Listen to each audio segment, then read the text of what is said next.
Later, we moved to a much better or consumer-oriented pendant version of that many of you are now knowing as Sixth Sense device. The camera is actually tracking all your gestures. Whatever you are doing with your hands, it's understanding that gesture. And actually, if you see, there are some color markers that in the beginning version we were using over there. You can start painting on any wall, that you stop by a wall and start painting on that wall. But we are not only tracking here one finger. We are giving you the freedom of using both of hands. So you actually can use both of your hands to zoom into or zoom out a map just by pinching operation over here. The camera is actually doing just getting all the images, it's doing the age recognition and also the color recognitions, and so many small algorithms are going inside. So technically it's a little bit so complex, but it gives you an output which is more intuitive to use in some sense. But I'm more excited that you can actually take it outside. Rather than getting your camera out of your pocket, you can just do the gesture of taking a photo, and it takes photo for you, right? And send it as an email to a friend. So we are looking for an era where computing will actually merge with the physical world. And of course, if you don't have any surface, you can start using your palm for simple operation. I'm dialing a phone number just using my hand. Yep. The camera is actually not only understanding your hand movements, but interestingly, is also able to understand what objects you are holding in your hand. What we are doing here is actually, for example, in this case, the book cover is matched with so many thousands or maybe millions of books online and checking out which book it is. Once it has that information, it finds out more reviews about that, or maybe New York Times had a sound overview on that, so you can actually hear on a physical book as a review of a sound. Gave a famous talk at Harvard University. This was Obama's last visit last week to MIT.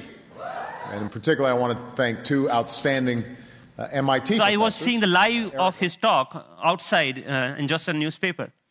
Your newspaper will show you live of your weather information rather than having updated you have to check your computer in order to do that, right?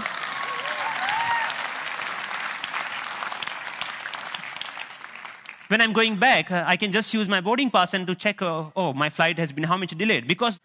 And I think this technology will not only change the way, yes, it will change the way we interact with people also, not only the physical world. The fun part is I'm going to Boston Metro and playing Pong game inside the train on the ground, right? And I think the imagination is the only limit of what you can think. Make a clip out of that microphone and clip that to a piece of paper, any paper that you found around. So now the sound of the touch is exactly getting me when exactly I'm touching the paper. But the camera is actually tracking where my fingers are moving. You can, of course, watch movies. Good afternoon. My name is Russell, and I am a wilderness explorer in Tribe 54. And you can, of course, play games. Here, the camera is actually understanding how you're holding the paper and playing the car racing game.